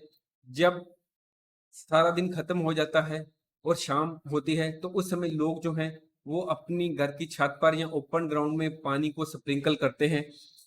जब वो स्प्रिंकल करते हैं वाटर को, तो वाटर जो है वो इवेपोरेट हो जाता है और इस इवेपोरेशन के प्रोसेस में जो छत जो रूफ जो गर्म होती है उससे एनर्जी वो अब्जॉर्ब कर लेता है, वाटर जो है वो अब्जॉर्ब कर लेता है हीट को, और इससे छत जो है रूफ जो है वो थोड़ी सी ठंडी हो जाती है। Next. Surgeons spray some ether on skin before performing minor surgery. Why? Answer. Quite often, surgeons spray ether on skin before performing minor surgery. Ether has a very low boiling point, so it evaporates very fast. As a result, the temperature of the skin becomes so low that it almost becomes numb. Due to this numbness, the patient does not feel much pain when a minor cut is made by the surgeon to perform the surgery. अब हमारे सामने question है कि जब भी surgeon ने कोई minor surgery करनी होती है हमारी स्किन पर, तो वो हमारी स्किन पर थोड़ा सा ईथर डाल देते हैं। ऐसा वो क्यों करते हैं? ये देखने में आया है कि सर्जन जो है वो माइनर सर्जरी करने से पहले हमारी स्किन पर ईथर डाल देते हैं। वो इसलिए डालते हैं क्योंकि ईथर जो है उसका बॉइलिंग पॉइंट बहुत ही कम होता है, वो जल्दी से इवेपोरेट हो जाता है और इससे जो हमारी स्किन का टेम्परेचर जो है वो बहुत ज़्यादा कम हो जाता है, और वो इतना कम हो जाता है कि जो हमारी स्किन है वो ऑलमोस्ट नम हो जाती है। नम का मीनिंग ये आपके सामने नीचे दिया हुआ है कि हमें फिजिकल सेंसेशन या फीलिंग जो है वो उस स्किन पर वो बिल्कुल खत्म हो जाती है और इसी नमनेस के कारण हमें जो है ज्यादा पेन नहीं फील होती। अगर डॉक्टर जो है वो सर्जन जो है वो थोड़ा सा कट भी लगा देता है तो हमें वो सेंसेशन जो है वो फीलिंग नहीं आती। Next, matter is not continuous but made up of small tiny particles. Explain. Answer. Matter on earth is in the form of solid, liquid or gas. Matter is not continuous but made up of very small tiny particles that are not visible to naked eye. 1 gram of matter has billions of small particles called atoms. A grain of salt contains about 1.2 into 10 raised to power 18 atoms. Further, a sheet of glass appears to be continuous, but if it drops on the floor, it breaks into small pieces. It shows that all matter in this universe are made of tiny particles. अब हमारे सामने question है कि matter continuous नहीं होता बल्कि छोटे छोटे पार्टिकल्स का बना होता है। इसके बारे में कुछ लाइंस लिखनी है। तो आंसर है कि अर्थ पर जो मैटर है वो 3 स्टेट्स में पाया जाता है। वो है सॉलिड के रूप में भी होता है मैटर, लिक्विड के रूप में भी होता है और गैस के रूप में भी होता है। मैटर जो है वो कंटिन्यूस नहीं बल्कि छोटे छोटे पार्टिकल्स का बना होता है और ये जो पार्टिकल्स होते हैं हम इनको नेक्ड आई से नहीं देख सकते। अगर हम किसी भी मैटर का 1 ग्राम ले लें तो उसके 1 ग्राम के बीच में ही बिलियंस ऑफ स्मॉल पार्टिकल्स होते हैं जिनको हम एटम्स कहते हैं। अगर हम साल्ट का 1 ग्रेन भी लें तो उसमें भी बिलियंस ऑफ एटम्स होते हैं। अगर हम एक शीट ऑफ ग्लास लें वो देखने में कंटिन्यूस लगती है पर अगर वो ग्लास की शीट हमारे हाथ से गिरकर नीचे फ्लोर पर गिर जाती है तो हम देखते हैं कि उसके बहुत से छोटे छोटे टुकड़े हो जाते हैं। सो इससे हमें पता चलता है कि यूनिवर्स में जितना भी मैटर मिलता है वो सभी का सभी छोटे छोटे पार्टिकल्स का बना होता है। हमें ये बात भी नोट करनी चाहिए कि एटम्स को हम फर्दर डिवाइड नहीं कर सकते। Next, do we sweat more on a dry day or on a humid day? Explain. Answer. The rate at which water evaporates depends on how much water is already in the air. On dry day, sweat evaporates quickly and it also carries away heat faster. On humid days, when the air is already saturated with water, sweat evaporates more slowly. As a result, the body heats up and we tend to sweat more. अब हमारे सामने question है कि suppose करो एक dry day है और एक ह्यूमिड डे है। हमको किस दिन स्वीट ज्यादा होगी, पसीना किस दिन ज्यादा आएगा? इसका कारण क्या है? जो रेट ऑफ इवेपोरेशन है ऑफ वाटर है, यानी कि स्वीट को इवेपोरेट करें या वाटर को इवेपोरेट करें, इसका जो रेट है वो कितनी तेजी से इवेपोरेट होता है वो इस बात पर डिपेंड करता है कि एयर के अंदर में वाटर पहले से कितना प्रेजेंट है, यानी कि एटमॉस्फेयर में ह्यूमिडिटी कितनी है। अगर हम ड्राई डे की बात करें तो उस दिन क्या होता है, एटमॉस्फेयर में ह्यूमिडिटी होती ही नहीं, इसलिए जो स्वीट है वो जल्दी से इवेपोरेट हो जाता है और हमारी बॉडी से हीट को भी साथ में कैरी करके ले जाता है। अगर ह्यूमिड डे की बात करें उस दिन एटमॉस्फेयर में ह्यूमिडिटी भी बहुत ज्यादा होती है, यानी कि water vapours are present there in the atmosphere, इसलिए ह्यूमिड डे में जो इवेपोरेशन है वो स्वीट की वो काफी ज्यादा कम होती है और हमारी बॉडी जो है वो हीट अप करती है और इसलिए हमें ज्यादा स्वीट होता है, यानी कि हमें पसीना ज्यादा आता है। Next, question number 5. Why wet clothes do not dry easily on a rainy day? Answer. On a rainy day, there is no sunlight and there is presence of more water vapors in air. Humidity is high. As a result, the rate of evaporation is low and wet clothes take longer time to dry. अब हमारे सामने question है कि अगर बारिश का दिन हो तो गीले कपड़े वेट क्लोथ्स जल्दी से नहीं सूखते, ऐसा क्यों है? आंसर है कि जब बारिश का मौसम होता है, रेनी डे होता है, तो उस समय सनलाइट नहीं होती, उस समय एटमॉस्फेयर में ह्यूमिडिटी ज्यादा होती है, water vapours are present in the atmosphere, इसी कारण जो इवेपोरेशन का रेट है वो बहुत ज्यादा कम होने के कारण वेट क्लोथ्स जल्दी से नहीं ड्राई होते। Question number 6. After rains, wet roads dry quickly. Give reasons. Answer. After rains, wet roads dry quickly because the rainwater is spread over a large area of road. This increases the rate of evaporation because the particles of water are spread over a large surface area. हमारे सामने question है कि wait roads जो है वो rain के बाद में जल्दी सूख जाती हैं, ऐसा क्यों है? आपको ये बताना चाहेंगे कि जो भी इवेपोरेशन होती है, यानी कि rate of evaporation of water है, वो कई बातों पर डिपेंड करता है, जैसे विंड की स्पीड हो गई, इसके अलावा सरफेस एरिया हो गया, ठीक है, इसके अलावा टेम्परेचर हो गया। अगर सपोज करो टेम्परेचर ज्यादा है तो इवेपोरेशन ज्यादा होगी, सरफेस एरिया ज्यादा है तो इवेपोरेशन का रेट ज्यादा होगा, विंड स्पीड ज्यादा है तब भी ज्यादा होगा, अगर एटमॉस्फेयर में ह्यूमिडिटी ज्यादा है तो इवेपोरेशन कम होगा। अगर हम रेन की बात करें, रेन के बाद में वेट रेट्स जल्दी सूख जाती हैं, क्योंकि जो रेन वाटर जो होता है वो काफी एरिया पर स्प्रेड हुआ होता है, क्योंकि जो रोड्स होती हैं वो उन पर एरिया बहुत होता है और वाटर जो है उन पर स्प्रेड होता है। इससे जो इवेपोरेशन का रेट है वो ज्यादा तेज हो जाता है, क्योंकि सरफेस एरिया ज्यादा होता है, इसलिए वो जल्दी से सूख जाता है। Next, butter is generally wrapped in wet cloth during summer if no refrigerator is available. Explain. Answer. In summer, weather is hot, butter melts due to heat unless stored in adequate coolness.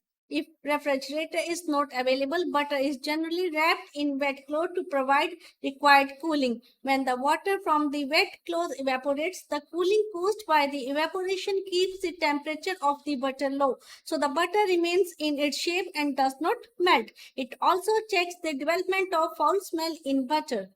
अब हमारे सामने question है कि अगर हमारे पास butter है पर हमारे पास रेफ्रिजरेटर नहीं है, तो हम आम तौर पर गर्मियों के मौसम में उसको वेट क्लॉथ में रैप करके रखते हैं, ऐसा क्यों है? आंसर है कि गर्मियों के मौसम में जो वेदर है बहुत हॉट होता है, टेम्परेचर बहुत ज़्यादा होता है और इस टेम्परेचर पर बटर जो होता है वो मेल्ट कर जाता है, जब तक अगर हम उसको एडिक्वेट कूलनेस में ना रखें। अगर हमारे पास रेफ्रिजरेटर नहीं है तो हम बटर को जनरली वेट क्लॉथ में रैप करके रखते हैं, वो इसलिए कि ताकि उसको प्रॉपर कूलिंग मिल सके। अब वो हम उसको रैप इसलिए करते हैं कि जो वेट क्लॉथ पर जो वाटर है वो धीरे धीरे इवेपोरेट होता रहता है और इस इवेपोरेशन के कारण बटर का जो टेम्परेचर होता है वो लो रहता है, इसलिए बटर जो होता है वो अपनी शेप में भी रहता है और वो मेल्ट भी नहीं करता, और इसके साथ साथ बटर में जो फाउल स्मेल की डेवलपमेंट है वो भी चेक में रहती है, वो भी डेवलप नहीं हो पाती। Next, how do wind speed and surface area affect the rate of evaporation? Answer. More the surface area, more will be the rate of evaporation. For example, we take the same amount of water in a plate and in a cup. The water put in the plate evaporates quickly than the water placed in the cup because plate offers a greater surface area for the liquids than the cup. Further, wind speed is directly proportional to evaporation. That is, with the increase of wind speed, there would be an increase in the rate of evaporation. For example, on a windy day, clothes get quickly dried up than the normal days. This is because the wind decreases the humidity, which increases the rate of evaporation. अब हमारे सामने question है कि wind speed और surface area evaporation के rate को कैसे effect करते हैं। तो आंसर है कि जितना सरफेस एरिया ज्यादा होता है इवेपोरेशन का रेट भी उतना ज्यादा होता है। एग्जाम्पल है कि अगर हम एक प्लेट लें और एक कप लें, दोनों में इक्वल क्वांटिटी में वाटर डाल दें, तो जो प्लेट में वाटर रखा होगा वो जल्दी से इवेपोरेट हो जाएगा। वो इसलिए क्योंकि प्लेट का जो सरफेस एरिया है वो कप के कंपैरिजन में काफी ज्यादा होता है। अगर हम विंड स्पीड की बात करें कि wind speed rate of evaporation को कैसे इफेक्ट करती है, तो इसका आंसर ये है कि विंड स्पीड जो है वो डायरेक्टली प्रोपोर्शनल टू इवेपोरेशन होती है, यानी कि अगर विंड स्पीड बढ़ जाती है तो रेट ऑफ इवेपोरेशन भी बढ़ जाती है।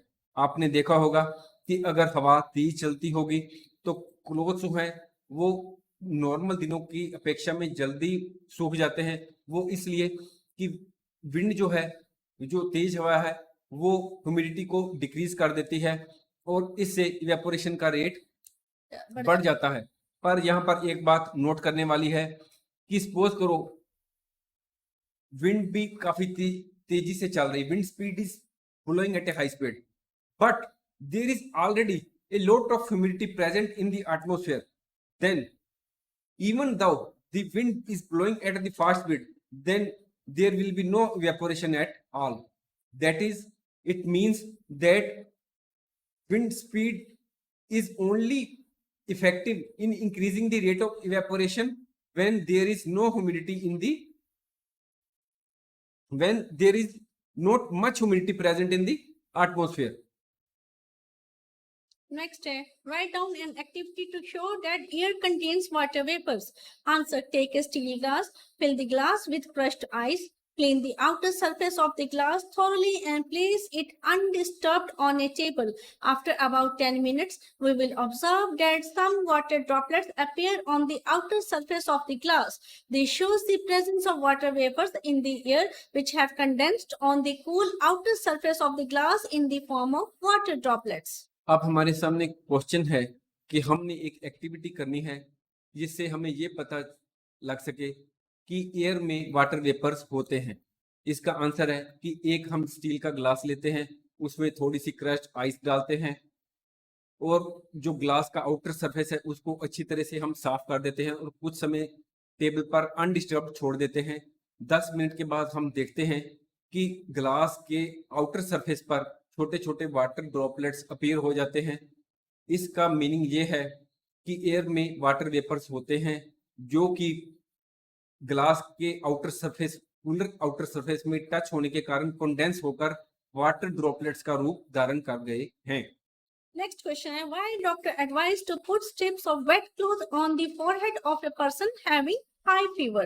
Answer: when strips of wet cloth are put on the forehead of a person having high fever, the water from wet strip of cloth evaporates, taking heat from the body. So moist strips lower the body temperature. So doctor advised to put strips of wet cloth on the forehead of the person having high fever. अब हमारे सामने question है कि doctors जो हैं वो high fever के case में उस पेशेंट के फोरहेड पर वेट क्लॉथ रखने को कहते हैं। ऐसा क्यों है? वो इसलिए रखने को कहते हैं क्योंकि वेट स्ट्रिप पर जो वाटर होता है वो धीरे धीरे इवेपोरेट होता है और इस इवेपोरेशन के प्रोसेस में वो बॉडी की हीट को भी साथ में थोड़ा सा ले जाता है, खींच के ले जाता है, मतलब कि उसको बॉडी के टेम्परेचर को कम कर देता है। इसलिए जो डॉक्टर्स हैं वो पर्सन जो भी फीवर से जिसको हाई फीवर होता है उसके माथे पर फोरहेड पर वेट क्लॉथ रखने को कहते हैं ताकि उसकी बॉडी का टेम्परेचर कम हो सके। Next, water kept in pitchers does not become colder in rainy season than in summer. Explain why. Answer: in the rainy season, excess moisture is present in the air and rate of evaporation of water slows down. So water kept in pitchers does not become colder in rainy season than in summer. अब हमारे सामने question है कि अगर हमने picture में water को रखा हुआ है पर वो समर के कंपैरिजन में रेनी सीजन में ज्यादा ठंडा नहीं होता, इसका आंसर है कि रेनी सीजन में वाटर एटमॉस्फेयर में एक्सेस मॉइस्चर होता है और इससे जो इवेपोरेशन है, rate of evaporation of water है वो स्लो डाउन हो जाता है और इसलिए रेनी सीजन में जो वाटर है वो पिक्चर में रखा हुआ ज्यादा ठंडा नहीं हो पाता।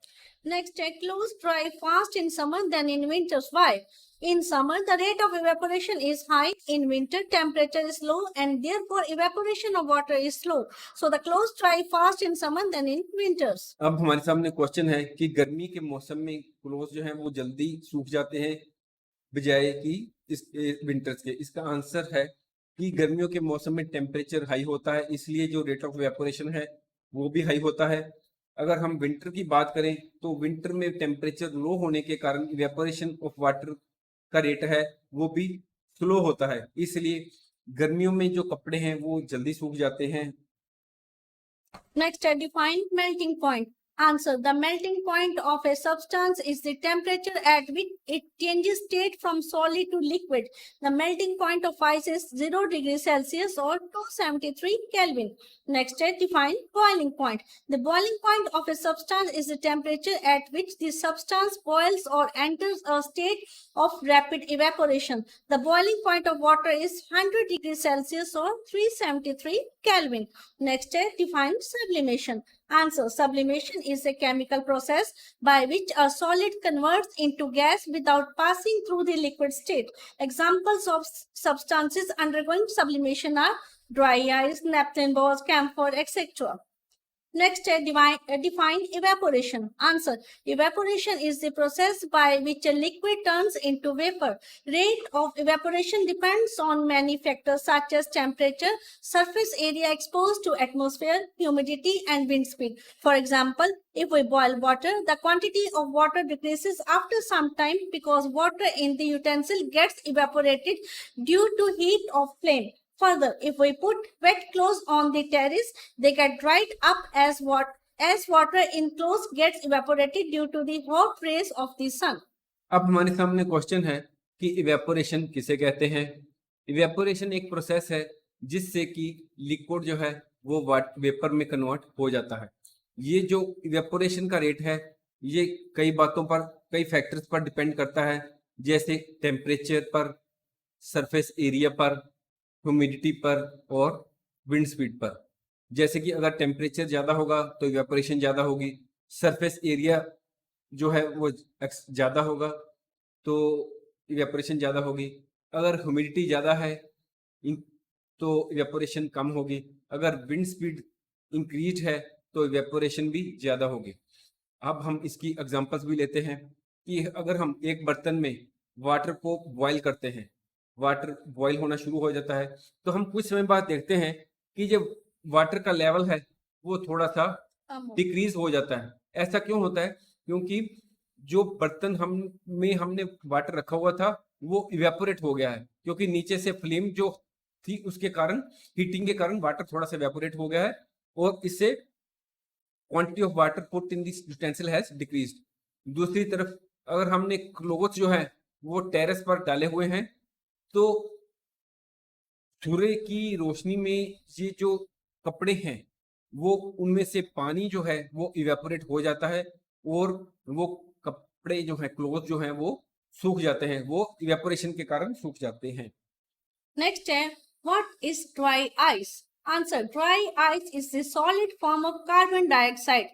It is non-flammable and odorless. It is a dense snow-like substance. It usually has a short shelf life and needs to be used within 24 hours. Medical supplies and perishable foods are shipped from one place to another in the presence of dry ice. It is also used in fog machines at the theaters for dramatic effects. You can use dry ice to freeze this flow of water in the pipe until you repair the water pipe. Dry ice can also be used to preserve seeds and grains and also for blast cleaning in industries. Dry ice is much colder than the usual wet ice and food healthy to be consumed or swallowed. It is so named as it does not wet a piece of paper or cloth. अब हमारे सामने question है कि dry ice क्या है और इसकी usage क्या होती है। आंसर है कि ड्राई आइस जो होती है वो कार्बन डाइऑक्साइड का सॉलिड फॉर्म है, ये नॉन फ्लेमेबल है और इसकी कोई भी ऑर्डर भी नहीं होती, यानी कि इसकी कोई भी स्मेल भी नहीं होती। ये एक स्नो लाइक डेंस सब्सटेंस होता है। इसकी शेल्फ लाइफ जो है वो बहुत ही कम होती है, इसलिए हमें इसको 24 आवर्स के अंदर अंदर ही हमें यूज करना होता है। अब आ जाता है क्वेश्चन कि ड्राई आइस को कहाँ यूज करते हैं। इसको हम मेडिकल सप्लाईज या पेरिशेबल फूड आइटम्स को अगर हमने एक प्लेस से दूसरे प्लेस पर ट्रांसपोर्ट करना होता है तो हम उसके लिए हमें ड्राई आइस को यूज करना पड़ता है।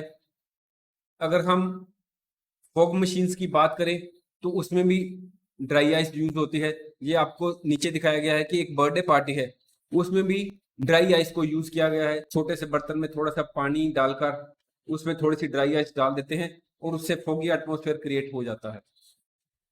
और अगर हम देखें कि घर की जो पाइप्स हैं उनमें वाटर फ्लो कर रहा है पर यहाँ पर कोई वाटर टैप में कोई प्रॉब्लम है, तो हमने इसका फ्लो को रोकने के लिए हम यहाँ पर ड्राई आइस को भी यूज कर सकते हैं। इससे क्या होता है कि ड्राई आइस जो होती है वो फ्लो ऑफ वाटर को फ्रीज कर देती है।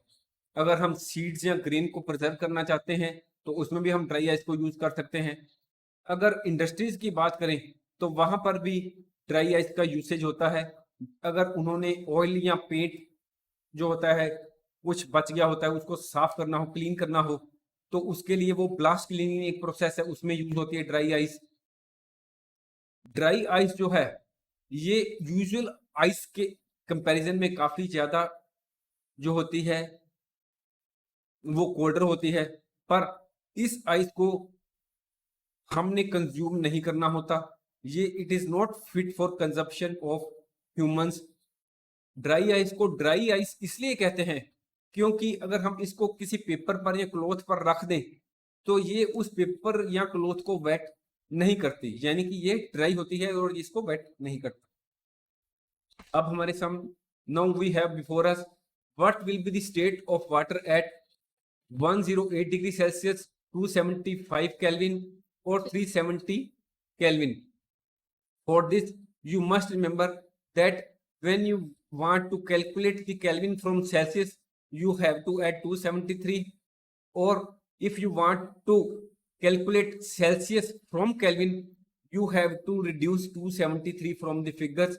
Accordingly, we have stated at 108 degrees Celsius, water is in the gaseous state. You may note that at 0 degrees Celsius or less, water is in solid state. It is in the form of ice. Between 0 to 100 degrees Celsius, water is in liquid form. And if we talk about 100 degrees Celsius or above, in that situation, the water is in gaseous form.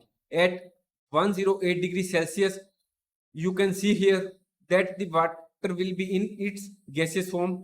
If we talk about 275 K, that is, it means at 2 degrees Celsius, because 275 K is equal to 275 minus 273 is equal to 272 degree Celsius. If we talk about 370 Kelvin, then it is equal to 370 minus 273 is equal to 97 degree Celsius.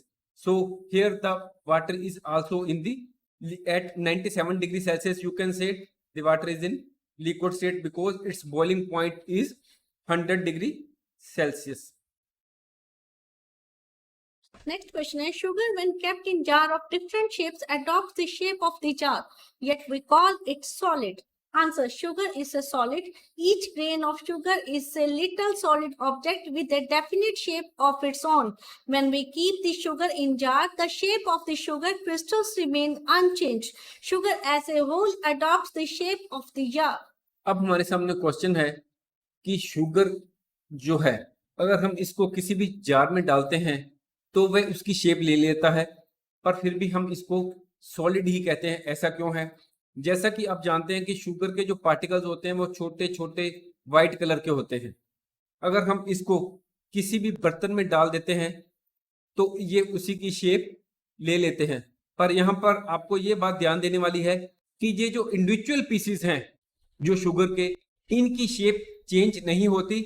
Sugar जो है वो as a whole utensil की shape ले लेता है। Individual particles of sugar do not change their shape.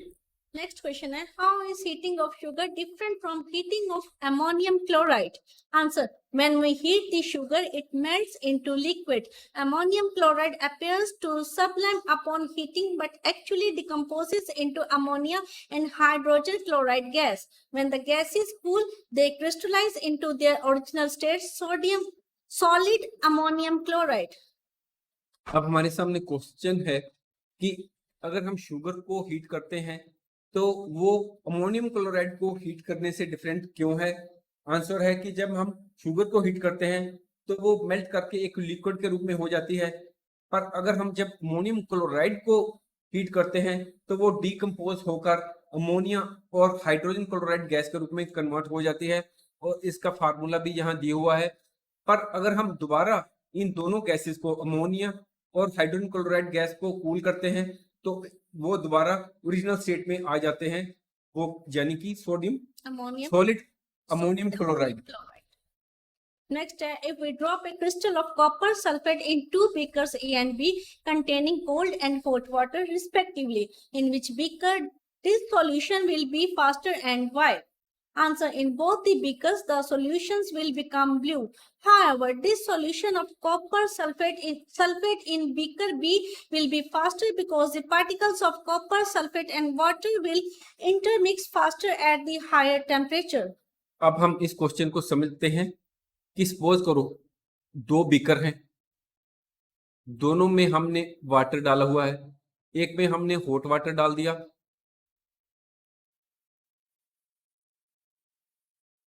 एक में हमने कोल्ड वाटर डाल दिया। अब हमने इन दोनों में जो कॉपर सल्फेट डाल दिया, ठीक है, इसमें भी कॉपर सल्फेट आ गया, इसमें भी कॉपर सल्फेट डाल दिया। पर आप देखेंगे कि कॉपर सल्फेट जो है यहाँ पर हॉट वाटर में वो जल्दी से इसमें घुल मिल जाता है और इसका रंग जो है वाटर का वो ब्लूइश कलर का हो जाता है, जल्दी हो जाता है। और अगर हम कोल्ड वाटर में वो ही कॉपर सल्फेट डालते हैं तो ये यहाँ पर स्टैग्नेट रहता है और ये काफी धीरे धीरे से ब्लूइश कलर अडॉप्ट करता है, यानी कि कॉपर सल्फेट कोल्ड वाटर में बहुत ही धीरे धीरे से इंटरमिक्स होता है। Next, a drop. क्योंकि जो हॉट वाटर होता है उसमें टेम्परेचर ज्यादा होता है, इसलिए हॉट टेम्परेचर ज्यादा होने के कारण कॉपर सल्फेट जो है वो ज्यादा तेजी से वाटर के साथ इंटरमिक्स हो जाता है। Next, a drop of ink and honey are added to water contained in different beakers. Which of the two will spread faster and why? Answer: ink drop will spread faster in water as compared to honey because honey is more viscous. It is a thick liquid and does not flow easily. The interparticle force of attraction in honey is stronger than those in ink. The particles of honey diffuse very slowly. अब हमारे सामने question है कि हमारे पास दो different beaker हैं, दोनों में वाटर रखा हुआ है और हम उस दोनों बीकर में एक ड्रॉप, एक में एक ड्रॉप इंक का डालते हैं और दूसरे में एक ड्रॉप हनी का डालते हैं, यानी कि दोनों वाटर में अलग अलग चीज हमने डाली है, ठीक है। तो हमने ये बताना है कि दोनों में से इंक या हनी में से कौन सा जो है वाटर में ज्यादा जल्दी स्प्रेड करेगा। तो हमारा आंसर है कि जो इंक का ड्रॉप है वो वाटर में तेजी से स्प्रेड करेगा, क्योंकि हनी जो है वो एक विस्कस लिक्विड है। विस्कस लिक्विड होता है a liquid which is thick and sticky and does not flow easily. Ink is not viscous, it flows easily, so it spreads in the water easily. On the other side, honey is viscous substance, it is sticky and thick, so it does not flow and it does not spread. In the case of honey, interparticle force of attraction is very much on the higher side as compared to ink, so the particles of honey diffuse very slowly. Next, Ramesh got an invitation to attend a party. On coming to home, he found that both shirt and pants were wet. What steps he would take to dry them quickly? Answer: the wet clothes can be dried in a number of ways. Number one, by spreading the clothes in air under sun so that the water may evaporate. Number two, by spreading the clothes under a fan in a room. Number third, by ironing the clothes. Suppose अगर आप office से घर आए हैं पर आपको रात को ही एक पार्टी में अटेंड करना है, पर आपने घर आकर देखा कि आपकी शर्ट और पैंट दोनों वेट हैं, तो आप उनको सुखाने के लिए क्या कर सकते हैं? तो इसके लिए आप कई मेथड्स अडॉप्ट कर सकते हैं। अगर दिन का समय है तो आप अपने कपड़ों को, वेट क्लॉथ को बाहर सनलाइट में रख सकते हैं, जिससे कि वाटर जो है वो वेट क्लॉथ से इवेपोरेट हो जाए। ये भी हो सकता है कि अगर शाम का समय है और धूप नहीं है तो आप उसको अपने कमरे में ही फैन के नीचे रख सकते हैं, इससे भी इवेपोरेशन हो सकती है। या आप जो अपने कपड़ों को आयरनिंग कर सकते हैं, जिससे कि इवेपोरेशन होकर कपड़े सूख जाएंगे जल्दी से। Next, sponge is a solid, yet we are able to compress it. Give reasons. Answer: sponge is a porous solid. It has tiny holes in which air is trapped. When we press the sponge, air trapped in the holes is expelled out and it gets compressed. The sponge changes its shape on compressing and regains the same shape when the force is removed. अब हमारे सामने question है कि अगर कोई sponge है, अगर हम इसको कंप्रेस करते हैं तो ये कंप्रेस हो जाता है, पर फिर भी हम इसको सॉलिड क्यों कहते हैं? तो इसका मीनिंग ये है कि स्पंज पर छोटे छोटे छोटे छोटे जो है होल्स होते हैं और इनमें एयर ट्रैप रहती है। जब हम इसको प्रेस कर देते हैं तो इन होल्स में से जो एयर है वो बाहर निकल जाती है और जो स्पंज है वो कंप्रेस हो जाता है। पर जब हम इस स्पंज पर से हम जो प्रेशर है वो हटा लेते हैं तो जो वो स्पंज है वो फिर अपनी ओरिजिनल शेप में आ जाता है। If you like our video, please share and subscribe our channel. Thank you. Thank you.